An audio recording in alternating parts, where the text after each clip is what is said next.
열왕기하 25장 1절, 8절, 27절 읽도록 하겠습니다. 시드기야 제9년 달 10일에 바벨론의 왕 느부갓네살이 그의 모든 군대를 거느리고 예루살렘을 치러 올라와서 그 성에 대하여 진을 치고 주위에 토성을 쌓음에 8절입니다. 바벨론 왕 느부갓네살의 19째 해 5월 7일에 바벨론 왕의 신복 시위대장 느부사라단이 예루살렘에 이르고 27절입니다. 유다의 왕 여호야긴이 사로잡혀 간 지 37년 곧 바벨론의 왕 에월모로닥이 즉위한 원년 12월 그달 27일에 유다의 왕 여호야긴을 옥에서 내놓아 그 머리를 들게 하고. 아멘. 성경의 주제를 따라서 성경책을 분류할 때 역사서라는 게 있죠. 시간의 흐름에 따라서 발생한 일들을 쭉 나열한 그런 책들입니다. 오늘 본문을 보니까 언제 무슨 일이 있었다, 누가 봐도 역사서구나, 이걸 이제 알아볼 수 있겠습니다. 그런데 우리가 왜 역사를 공부해야 될까요? 과거에 일어났던 교훈을 오늘날에 적용하기 위해서 이렇게 얘기하고 있어요. 어쩌면 우리가 일반적으로 아는 사실이 이 열왕기서에도 잘 스며들어 있는 것 같습니다. 학자들이 이 책을 포로 시대에 있는 이스라엘 사람들이 맨 처음에 읽었다, 원 독자들이다, 이렇게 얘기를 하죠. 왜 실패를 보여주는가? 지금 열왕기하의 뒷부분을 계속 보시면요, 드디어 이 유다죠, 망합니다. 이 실패를 보게 돼요. 왜냐? 실패를 보면서 요거는 피해야겠구나, 요렇게 안 하면 잘 살 수 있겠구나, 뭐 이런 교훈을 얻기 위해서, 뭐 희망찬 앞날을 발견하기 위해서, 뭐 이렇게 얘기하는 것도 있습니다. 무슨 얘기냐면은 과거에 이런 일이 벌어졌는데 이런 일이 또 벌어지겠네? 그러므로 이런 일은 하지 말아야지. 자, 과거에서부터 교훈을 얻어서 오늘날에 되살려 교훈을 얻겠다. 그런 일이 또 벌어진다는 거죠. 다시 말해서 역사가 반복이라는 것을 전제로 이런 얘기를 하는 겁니다. 여러분, 이거는 뭐 제가 하는 얘기가 아니에요. 제가 역사를 모르잖아요. 제가 그런 걸 아는 게 아니고요. 화요일 날 밤에 KBS 보시면은 거기 이제 역사 프로그램이 있어요. 거기 이제 쟁쟁한 역사학자들이 와서 그런 분들이 이제 이런 얘기를 하는 거죠. 근데 오늘 어쩌면 본문을 보니까 진짜 역사가 그런 건가 싶기도 해요. 열왕기서 쭉 보시잖아요. 뭐 유다의 왕 아니면 이스라엘 왕 어쩌구에 몇 년에 몇 월 며칠에 무슨 일이 있었다, 뭐 이스라엘 왕조에 이런 일이 있었다, 유다의 왕조에 있었던 일이 있었다, 누구 왕 몇 월 며칠, 이게 계속해서 반복되는 얘기입니다. 그런데 오늘 이 8절 얘기를 보시면은 이스라엘 왕조에 대해서만이 아니고 느부갓네살 왕 19째 5월 7일에 라는 얘기가 돼 있어요. 이스라엘의 역사뿐만이 아니고 전 세계 모든 역사가 이런 패턴이다. 자, 이렇게 혹시 볼 수도 있다는 거죠. 사실 이게 고대인들이 역사를 바라보던 그런 방법 중에 하나였습니다. 예를 들어 볼까요? 그러니까 쳇바퀴 돌듯이 그냥 시간이 돌아간다, 이거죠. 불교에서 얘기하는 것, 거기에서 이제 그 불교의 저명한 그 선생님이 하시는 얘기가 그거였어요. 뭔가가 생겨나고 성장하다가 이제 좀 기울고 그 다음에 망한다, 이거죠. 그런데 이게 망했다가 또 다시 성장하고 또 자라나서 절정에 올랐다가 기울어지고 망하고, 이게 계속 돌아간다고 해요. 불교 얘기입니다. 그러다가 그 틀에서, 그 쳇바퀴에서 벗어날 수 있는 방법이 있느냐? 없다는 거예요. 계속 그 안에서 맴돈다는 겁니다. 어떻게 보면은 이 열왕기서 보면 마치 이런 게 역사처럼 보여요. 왜냐하면은 이스라엘의 역사를 보시죠. 맨 처음에 다윗 왕 그 목동이 부름을 받아서 위대해지죠. 그러다가 뭐 친구도 죽이고 또 부인도 뺏고, 친구 부인에, 그러면서 그 말년이 급격하게 추락합니다. 그런데 또 위대한 왕 또 하나 있죠. 솔로몬. 그렇게 대단한 지혜자가 또 아버지의 뒤를 이어서 국가를 왕성하게 계속 만들어 나가는데 엉뚱하게 이제 여자를 좋아하고 또 우상을 숨기고 그러면서 또 가라앉다가 나라를 두 조각 내는 그런 그 원인을 제공하는 사람이 되는 겁니다. 왕뿐만이 아니겠어요. 이 이스라엘 역사 자체도 한번 보실까요? 그 한 개인의 문제가 아니고 이스라엘도 맨 처음에 다윗이라는 그 위대한 왕, 그다음에 그 뒤를 이르는 솔로몬, 그런데 솔로몬이 정점에서 우상 숭배를 하고 나라가 쪼개지고 그리고 급격히 기울기 시작하더니 중간중간 개혁하는 왕이 종종 등장하나 결국에는 하강하는 그 곡선을 완만하게 다시 위로 올리지 못한다는 거죠. 예. 자, 그렇기 때문에 언뜻 보면은 세상에서 얘기하는 역사의 흐름과 기독교에서 얘기하는 역사의 흐름이 거기서 거기 아닌가? 이렇게 생각할 수 있습니다. 그러면은 가만 있어. 기독교에서는 뭐 열심히 살아라, 최선을 다해라, 매 순간순간 모든 마음 정성을 다해라고 하는데 해봐야 좀 올라갔다 떨어지는 거네. 해봐야 다 그냥 헛수고가 되는 거네. 해봐야 뭐 손에 쥐는 게 없고 바뀌는 게 없는 거네. 내가 왜 열심히 살아야 돼? 이게 역사라면, 자, 이런 질문이 나온다는 거죠. 과연 그럴까요? 이게 정말 우리가 생각하는 역사고 그 역사관으로 이 성경도 이해해야 되는 겁니까? 신명기를 한번 보실까요? 신명기에 이렇게 되어 있습니다. 제가 읽어드릴게요. 내 하나님 여호와를 사랑하고 그 모든 길로 행하며 그의 명령과 규례와 법도를 지키라. 그리하면 내가 생존하여 번성할 것이요 내가 가서 차지할 땅에서 내게 복을 주실 것임이라. 그러나 내가 만일 하나님을 돌이켜 듣지 아니하고 유혹을 받아 다른 신들에게 절하고 그를 섬기면 너희가 망할 것이라. 자, 여러분, 역사란 무엇이냐? 제가 이제 먼저 그 첫 번째 포인트를 얘기해 드리자면 역사는 하나님 인내의 결과라고 할 수 있겠습니다. 하나님이 즉각적인 심판을 하지 않음으로 역사가 가능한 거예요. 여러분, 하나님이 온 세상을 창조하셨잖아요. 그러므로 이 심판에 대한 권리 주장도 그분이 할 수 있다는 거죠. 또 이집트에서 종살이하고 있던 이스라엘을 그분이 건져내셨잖아요. 그렇기 때문에 그분이 역시나 소유권 주장을 할 수 있습니다. 그러므로 나만 사랑해야 된다. 그리고 너희들 내 말을 잘 따라야 한다. 너 만약에 안 그러면 망하는 거야 라고 하나님이 말씀하실 때 그것은 매우 자연스럽다는 겁니다. 문제가 되지 않아요. 하나님이 그런데 잘 아시겠지만 신명기에서 조금 전에 봤던 나를 잘 따라, 나를 사랑해, 내 말을 잘 들어, 그럼 사는 거야. 그런데 그거 안 되잖아? 반드시 망한다. 여러분, 신명기 이후에 이스라엘 역사 보시죠. 하나님을 얼마나 끊임없이 계속 배신, 배반, 또 그분을 얼마나 등집니까? 그리고 헛된 우상으로 돌아섭니까? 그런데 어떻게 여호수아, 또 그 뒤에 사사기, 또 사무엘, 또 지금 어떻게 이 열왕기서까지 이스라엘이 계속 내려올 수 있었냐는 거죠. 여러분, 하나님이 창세기에서 선악과 따먹으면 뭐라고 얘기하십니까? 그 먹는 날에는 너희들이 정령 죽으리라 말씀하시잖아요. 그렇다면은 창세기 3장에서 사실 선악과 따먹을 때 이것으로 정령 죽은 아담을 통해 인류 역사가 끝났다라고 이제 성경이 마무리가 되어야 되는데 이제 그렇게 안 된다는 얘기죠. 그럼 여러분, 정령 죽으리라, 너는 반드시 망하리라, 하나님이 안 그러셨다면 이거 거짓말한 겁니까? 과연 이것을 어떻게 우리는 이해를 해야 된다는 얘기죠. 이거를 이해할 수 있는 방법은 딱 하나밖에 없어요. 신명기에서 반드시 망할 것이다 라고 얘기하는 그때가 아직 아니라는 거예요. 그걸 먹는 날 너는 정령 죽는다라고 했던 그때가 아직 아니라는 겁니다. 여러분, 그게 뭐냐면은 제가 2002년도에 만약에 그때 월드컵 한창 있을 때예요. 만약에 2002년 월드컵 있었던 그 해가 하나님이 정령 죽으리라 아니면 너는 진정 망하리라 하고 한 그때였다. 그럼 저는 여기 없어요. 여러분, 만약에 예수님의 말씀이 그때 실행됐다면은 여러분, 저는 이 자리에 있을 수가 없습니다. 어쩌면 여러분 중에 하나님의 말씀이 다행이야, 내가 중2 되기 전에 그 말씀이 안 이루어졌어. 만약에 내가 중3 때 예수 믿었는데 중2 때 그 말씀이 이루어졌으면 나는 어떻게 되는 거야? 자, 여러분, 이렇게 물음표가 생길 수 있다는 거예요.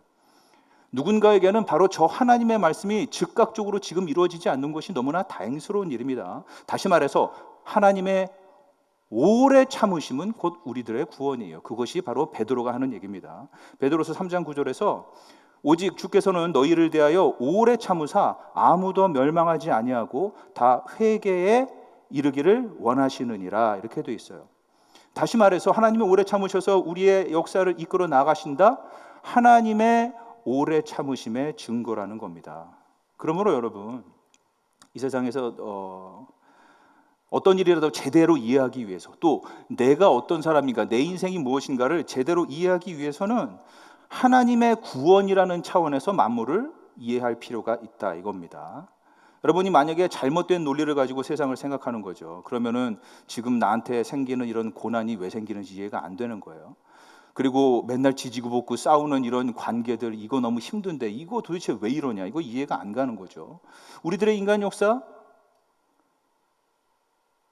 비극들이 많죠. 제가 일일이 다 얘기하지는 않겠지만 제가 특별히 외국인 사역을 하면서 아프리카 대륙에서 온 친구들을 많이 만나는데 우리는 아직까지도 생각지도 못한 끔찍한 부족 간의 그 보복 전쟁이 아직도 있다고 해요. 너무나 무섭다고 합니다. 여러분, 이런 일들이 실제로 있는 거예요. 지금 있는 거란 말이죠.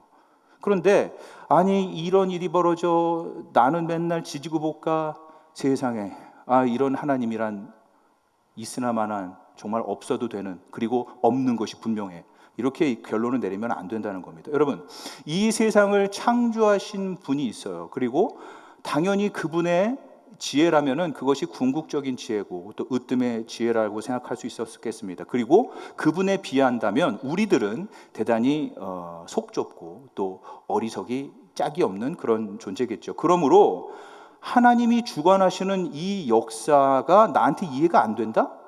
이게 매우 자연스러운 겁니다. 예, 이게 이상한 일이 아니에요. 여기 비극이 아까 있다고 그랬죠. 사회 부조리 있고 고발당해야 할 사람들이 있어요. 예, 부정들이 다 있단 말이죠. 억울한 일이 있습니다. 대학살이 있어요. 왜 끊이지 않습니까? 왜 인간 역사는 개선되는 것이 없이 뱅뱅 맴도는 것 같습니까? 왜냐? 베드로의 말에 따르면 오래 참으심을 발견하는 것이 하나님의 역사의 의미라는 거예요. 여러분, 오래 참으시는 그 하나님을 역사 가운데 발견하는 것이 그 의미가 되겠습니다. 여러분, 바벨론에서 포로 생활하던 이스라엘 민족들이 지금 이 책을 보면서 뭘 깨달았겠습니까? 와, 우리 조상들이 진짜 끔찍하게 우상숭배를 했네. 저렇게 약자들을 돌봐주지 않고 저렇게 난잡하게 살았는데도 불구하고 우리가 아직 살아있네. 이걸 봤다는 거죠. 하나님이 오래 참아주셨어. 만일 다윗이 우리아를 죽이고 밧세바를 자기 부인으로 데리고 들어오는 그때에 하나님 말씀 정령 죽으리라가 실행됐다면, 솔로몬이 우상숭배를 시작했던 그때 너희는 반드시 망하리라가 실행됐다면 우리들은 없었을 거야. 하나님이 우리를 참아주셨어. 역사는 지금 보니 하나님의 인내야. 여러분, 이거를 얘기할 수 있었다는 거죠. 그렇기 때문에 성령의 열매 가운데 여러분 오래 참음이라는 면모가 있잖아요. 예, 이게 너무나 당연하다는 거죠. 성령의 사람이거든요. 하나님이 오래 참는 분이거든요. 그리고 그분의 영이 임해서 내 인생이 변화될 때 이 오래 참음이 드러나지 않는 것이 오히려 이상하다는 거죠. 교회 안에서 이제 우리 예수를 믿는 여러 동료들, 친구들, 이웃들을 만나지 않습니까? 그런데 예수를 만난다는 것 자체가 여러분 거듭나는 것으로 표현할 때는 거듭나는 거잖아요, 말 그대로. 예. 뭐 생물학 주민등록상의 나이가 몇 살인지가 중요한 게 아니라는 거죠. 그냥 처음 나서 뭔지도 모르고 어리둥절할 뿐이고 이게 저건가 이게 모른다는 얘기입니다. 제가 영화부를 맨 처음에 용인제일교회 와서 했어요. 그 갓난쟁이들이 교회 와서 뭘 합니까, 사실. 여기서 설교자가 얘기를 해요. 우리 목사님들 영화부 하신 분들 잘 알아요. 뭐 친구들 안녕. 반응 안 하죠. 친구들 안녕 이렇게 해야 반응하는 거예요, 여러분. 뭐 재밌는 거 없을까? 나를 자극하는 게 없을까? 내 호기심에 만족하는 뭔가가 없을까? 여러분, 이게 갓난아기고 어쩌면 처음에 하나님 믿은 사람들의 모습이 이걸 수도 있어요. 뭔가 좀 짜릿한 거 없나? 뭔가 특별한 거 없나? 그러면서 미숙하게 움직이는 것처럼 보일 수도 있단 말이죠. 그런데 여러분, 이게 자연스러운 거 아닌가요? 아니, 저 사람은 뭐 저런 것 가지고 믿는다는 사람이 저렇게 찔찔맞게 뭐 하는 거야? 아니, 저 사람 도대체 나이가 몇인데 저런 거나 물어보고 앉았어. 여러분, 갓난쟁이들이 뭐 자기 배고플 때 투정하고 기분 좋을 때 그냥 신나게 웃고 또 별것 아닌 것, 어른들한테는 충분히 참을 수 있는 것에 못 참고 집중력이 흩어지고, 이게 너무 당연한 건데 여러분, 그런 사람들을 못 참아내는 경우들이 있다는 얘기죠. 아니, 왜 저렇게 땡깡을 피워? 아니, 저렇게 나이나 먹고 말이야, 좀 이 순간에 좀 잠잠이나 있고 조용히나 있고 점잖게나 있지, 뭐 별것도 아닌 거 가지고 저렇게 죽을 상을 타고 혼자 죽는 소리를 다해. 아우, 정말 못 견디겠네. 자, 여러분, 나와는 다른 방법으로, 혹은 내 수준과 지금 어울리지 않는다라고 생각하는 그 사람을 혹시 참아내지 못하고 여러분 못 견디고 있습니까? 여러분, 성령의 열매는 오래 참음이에요. 예, 하나님의 사람은 오래 참는다는 얘기죠. 왜냐? 그분의 오래 참음이 곧 여러분의 구원이었었기 때문입니다. 자, 잊지 마십시오. 성령이 우리를 오래 참게 하시는 겁니다. 그것이 성령의 열매인 이유는 우리의 아버지가 바로 오래 참으시는 아버지라는 얘기죠. 그러므로 여러분, 만약에 오래 참아 주실 수만 있다면 그것만큼 내가 성령의 사람이구나, 내가 못 견디는 사람이 없어지는 만큼 내가 성장하고 있구나, 여러분, 요걸 표시로 삼을 수도 있겠죠. 자, 이제 역사가 바로 하나님의 인내, 하나님의 오래 참으심의 증거다, 이렇게 얘기를 했다면, 두 번째, 역사는 심판이 있을 것이다라는 증거도 되겠습니다. 악이 지금 처벌받고 우리가 막 정의를 구현하잖아요. 이런 것들은 사실 앞날에 있을 역사 마지막의 그림자예요. 여기 무슨 얘기인지 한번 보시죠. 왕하 25장 21절에 이렇게 나와 있어요. 유다가 사로잡혀 본토에서 떠났다, 이렇게 나와 있죠. 하나님을 믿지 않는 세상에서, 또 이런 사회에서 기독교가 아니면 할 수 없는 얘기들을 해요. 그러니까 뭐냐면은 우리가 좋은 세상을 만날 거야, 우리가 행복해질 수 있어, 이 미래는 좋은 방향으로 전진해 나가고 있어, 뭐 이렇게 얘기하죠. 그런데 여러분, 아까 얘기했던 것처럼 하나님이 없이, 그래서 좋아졌다가 올라갔다가 떨어졌다가 망하고, 이 패턴으로 역사를 이해한다면 조금 전에 제가 얘기했던 그런 말은 사실 하기가 어렵습니다. 시간이 지나면 좋아질 수밖에 없는 거예요. 우리가 괜히 역사를 배워요? 시간이 가면 갈수록 세상은 좋아지는 게 틀림없어요. 여러분, 정말 그렇습니까? 이 역사의 흐름은 좋은 방향으로 가고 있는 겁니까? 물론 과학기술이 발전하고 있습니다. 그래서 노화가 좀 더뎌지고, 또 배고픔도 어느 정도 사라지는 거 사실인 것 같아요. 또 가난과 어떤 불공평의 문제도 전보다는 좀 덜해질 수 있다, 이렇게 얘기할 수 있겠습니다. 그런데 여러분 아십니까? 요즘 청년들 설문조사하잖아요. 앞선 세대보다 여러분의 삶이 더 희망적이고 행복할 거라고 생각하십니까? 전혀요. 여러분, 부정적인 대답이 훨씬 많습니다. 여러분, 미래를 다룬 영화 보시죠. SF 영화 같은 걸 보시잖아요. 엄청나게 우울해요. 시커멓고 세상 망하고 악당들은 여전히 더 나쁜 짓을 많이 하고 있어요. 물론 과학기술이 발전해서 뭐 이렇게 로켓 같은 거 타고 돌아다니잖아요. 그런데 그 과학기술보다 더 나쁜 인간들이 꼭 와가지고 계속 사람을 괴롭힌단 말이죠. 앞으로 모든 것이 괜찮아질 거야, 만약에 이런 생각을 하시고 그냥 뭐 낙관적으로 생각하신다? 이것처럼 이제 어리석은 게 없는 거죠. 보세요. 유다가 사로잡혀 본토에서 떠났더라. 여러분, 떠나져 나가는 겁니다. 그렇기 때문에 우리들에게는 오래 참으시는 하나님도 필요한 거지만, 여러분, 하나님이 오랫동안 참으시기만 해도 안 된다는 거예요. 예를 들어보죠. 이게 무슨 얘기냐면은, 용인 요새 눈 많이 왔잖아요. 그 다음에 여기 날씨가 이제 추워지죠. 그럼 눈 쌓여, 그래서 길 미끄러워, 또 우리 상수도 얼어가지고 막 터질 그런 위험에 있단 말이죠. 그런데 이제 용인시청에서 딱 얘기를 하는 거죠. 모르셨어요? 세상은 좋아지는 거예요. 1월이잖아요. 근데 3월 되잖아요. 그러면 도로 다 녹는 거예요. 그럼요, 상하수도 다 녹는 거예요. 역사라는 건 다 좋아지게 되는 거 아니에요? 여러분, 만약에 용인시에서 이런 얘기한다, 그럼 여러분 표 안 주실 거잖아요. 문제가 있다는 거죠.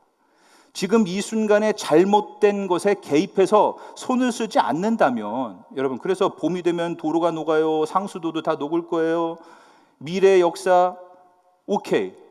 미래 봄이 되면은 눈이 사라지고 상수도다가 녹는다는 그 미래의 역사를 여러분 지금의 현실로서 만들어 줄 때 표를 얻을 수 있다는 겁니다. 제설차 돌려야죠. 염화칼슘 뿌려야죠. 토치로 이거 얼어붙은 관 녹여야죠. 앞으로 오게 될 인간 역사, 봄날의 현실을 지금에서 적용할 수 있도록 해줄 때에 이게 이제 표를 얻는 방법이겠죠. 그렇게 안 하면 이제 떨어지는 겁니다. 여러분, 왜 이스라엘이 본토를 떠나서 포로로 끌려가는 것이 지금 역사 한가운데에 기록되어 있냐 이거죠. 왜냐? 그게 하나님을 신뢰하는 방법이라서 그렇습니다. 이게 바로 하나님이 나에게 표를 던져, 나 믿을 만한 그런 신이야로 자신을 호소하는 방법이라서 그렇습니다. 이 세상에 마지막 심판이 있다는 것을 지금 보여줘야 여러분 믿을 만한 하나님으로 여러분 투표하고 있는 것 아닙니까? 역사에 얼마나 수많은 정말 악당들 존재하죠. 살아있는 동안은 그 사람들이 얼마나 떵떵거리고 여러분 기고만장하게 살았습니까? 얼마나 많은 사람들을 못살게 굴고 착취하고 세상의 불을 독차지한 사람들이 많습니까? 여러분 그런 사람들의 마지막은 어떠해야 한다라고 여러분 생각하십니까? 물론 이런 권력자들 가운데 부정부패 되게 인생의 마지막이 비참한 사람들도 꽤 있고 정당한 재판을 거쳐서 처벌을 받는 사람들도 있어요. 그때 여러분 무슨 얘기를 하십니까? 아유 그래 저렇게 처벌받는 사람들도 있긴 있지. 그런데 그냥 잘 먹고 잘 살다가 별일 없이 죽어가는 그런 악당들도 얼마나 많은지 알아? 저 걸린 사람들만 운이 없는 거야. 그냥 걸리지 않을 정도로 그냥 적당하게 해먹었어야지. 여러분 이렇게 말하시겠습니까? 혹은 악은 결국 심판받을 게 틀림없어. 지금 역사를 봐. 저들이 심판받잖아. 그러므로 지금 내 눈엔 안 보이지만 지금은 안 걸렸다고 하지만 지금은 그냥 넘어갔다고 하지만 어떤 죄악도 마지막 날에는 심판받을 게 분명해.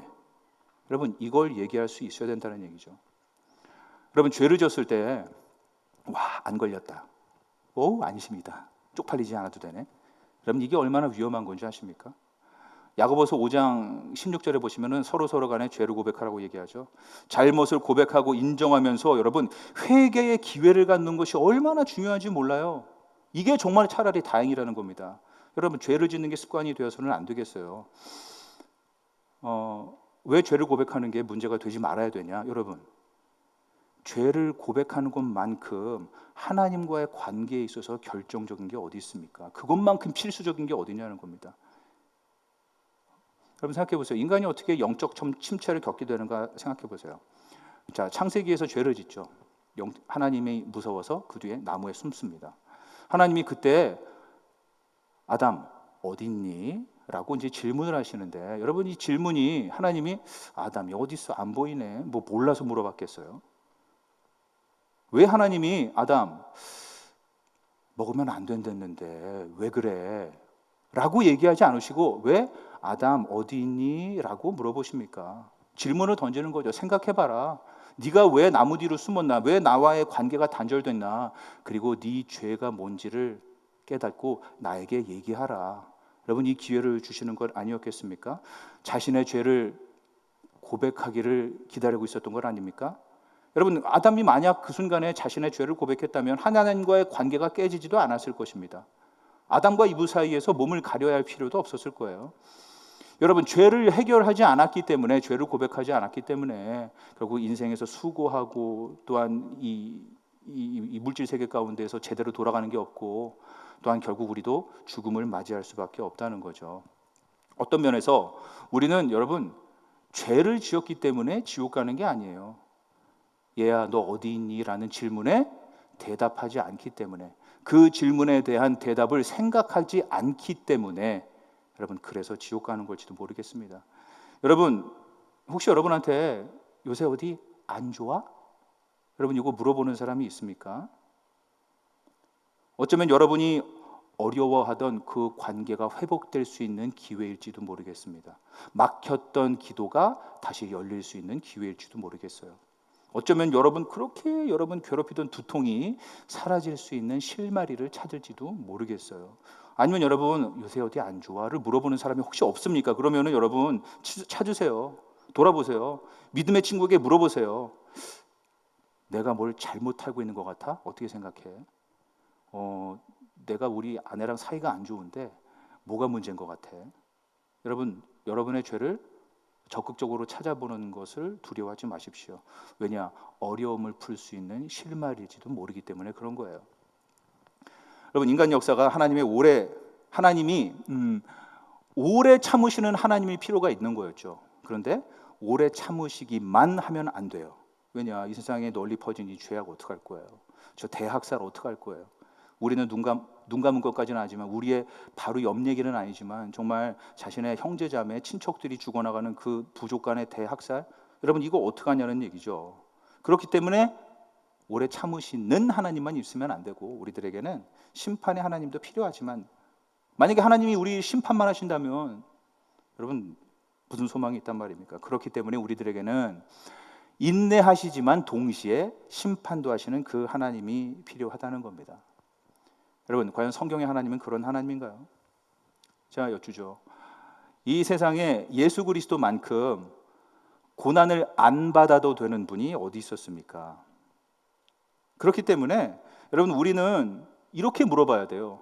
하나님, 정말 못 참겠어요. 세상이 계속 이런 거예요? 왜 이런 억울한 일, 왜 내 형제 자매가 죽어가야 되죠? 여러분, 차라리 이런 걸 물어보기보다는 예수님, 왜 그렇게 인내하셨어요? 여러분, 이걸 물어보는 게 더 현명하다는 겁니다. 예수께서 그러면 말씀하실 거예요. 내가 너를 위해서 인내했다. 인간 역사에 필요한 인내하는 하나님이 되어주기 위해서 내가 십자가에 있었어. 여러분, 아마 이 음성을 들으실 거란 말입니다. 왜냐하면 너를 사랑하기 때문이야. 나의 하나님 왜 나를 버리십니까? 내 인생 역사가 왜 이렇게 끝내야 되나요? 흠이 없으신 예수가 왜 인생의 마무리를 타락한 인간이 맞이해야 할 그 마무리로서 여러분 맺으시는 겁니까? 왜냐? 인간 역사에 필요한 심판의 하나님이 되어주시기 위한 거였죠. 그게 바로 예수 그리스도라는 겁니다. 인류 역사의 마지막에 있는 그 최후의 심판을 우리 예수 그리스도께서 2000년 전에 대신 받음으로 우리는 인류 역사 마지막의 심판을 피할 수 있게 됐어요. 여러분, 이걸 복음이라고 얘기하는 겁니다. 예수께서 왜 겟세마네 동산에서 하나님 잔을 안 받을 수 없을까요? 하나님, 인간 역사 이 끔찍한 종말, 이 최후 심판을 내가 피하면 안 될까요? 그러나 내 뜻대로 마시고 아버지 당신 뜻대로 하시옵소서, 이렇게 얘기하시는 거죠. 예수님께서도 자신이 맞이해야 할 인간 역사가 두려웠어요. 그렇지만 그 두려운 역사를 물러서지 않고 살아내셨습니다. 왜냐? 그래야 하나님의 뜻을 이루고 여러분을 구원하실 수 있기 때문이었어요. 어쩌면 여러분이 살아내야 할 그 인생의 날들이 눈앞에 있습니다. 여러분, 근데 그 인생의 날들, 여러분의 개인의 역사 만만하지 않아요. 낙관할 수 없어요. 여러분, 죄의 그 심각함을 무시하지 마십시오. 그럼에도 불구하고 여러분이 그 인생을 왜 열심히 살아내느냐? 여러분의 죄보다 하나님의 능력이 강합니다. 여러분, 그 죄로 말미암아 맞이할 수밖에 없는 어쩌면 힘들고 고난의 그 날들조차 하나님 손아귀에서 모든 것이 합력하여 선을 이루는 것을 확신할 수 있음은 바로 예수 그리스도 복음 안에서 우리가 봤거든요. 여러분, 그러므로 우리 주일날 담임 목사님 말씀하신 바대로 때를 알고 그때 적절한 모든 것을 열심으로 해낼 수 있는 필요가 있겠습니다. 그게 헛되지 않아요, 여러분. 그게 지금 눈에 보이는 결과가 없더라도, 내가 힘들더라도. 왜냐? 지금 당장 예수 별 볼 일 없네. 여러분, 눈에 보이는 결과가 없이 예수가 죽었어요. 거기서 힘들게 십자가에 돌아가시면서 예수가 모든 사람의 기대를 저버리는 그 비참한 역사를 살았지만 여러분, 그걸 통해서 부활이 있었기 때문이죠. 겸손하게 지금이 어떤 상황이든 바로 열심으로 최선을 다해야 할 이유가 바로 여기 있는 겁니다. 그 어떤 역사가 여러분을 실망하게 할 수도 있겠지만 그 가운데 함께 하시는 우리 하나님께서 역사 때문에 실망한 여러분에게 자신의 기적과 능력으로서 또한 만족을 주시는 일이 있을 겁니다. 여러분, 하나님이 우리들의 영혼만을 구원하신 게 아니죠. 예수께서 다시 오실 때에는 우리 부활의 육신을 가지고 다시 부활의 하나님을 볼 것이다. 이제 이게 욥기에 나오는 얘기입니다.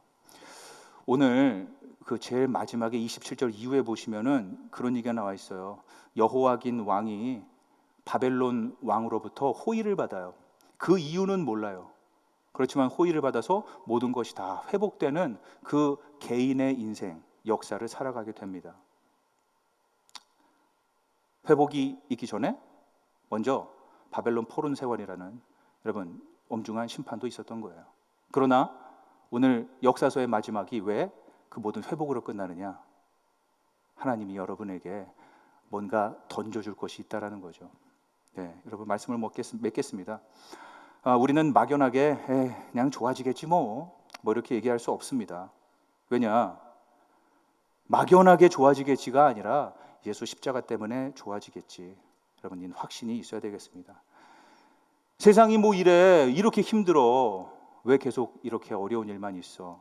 여러분, 이렇게도 투정하지 말아야겠습니다. 왜냐? 궁극적인 모든 어려움들, 여러분이 맨몸으로 직면해야 할 그 인류 역사의 마지막을 예수가 대신 직면했기 때문입니다.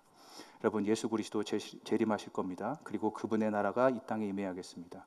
여러분, 어느 날 어떤 순간에 무엇을 하시든지 이와 같은 역사에 대한 하나님의 관점을 가지시고 있는 자리에서 최선 다하여 하나님 나라 펼쳐가시는 여러분들 되기를 예수님의 이름으로 기도드립니다.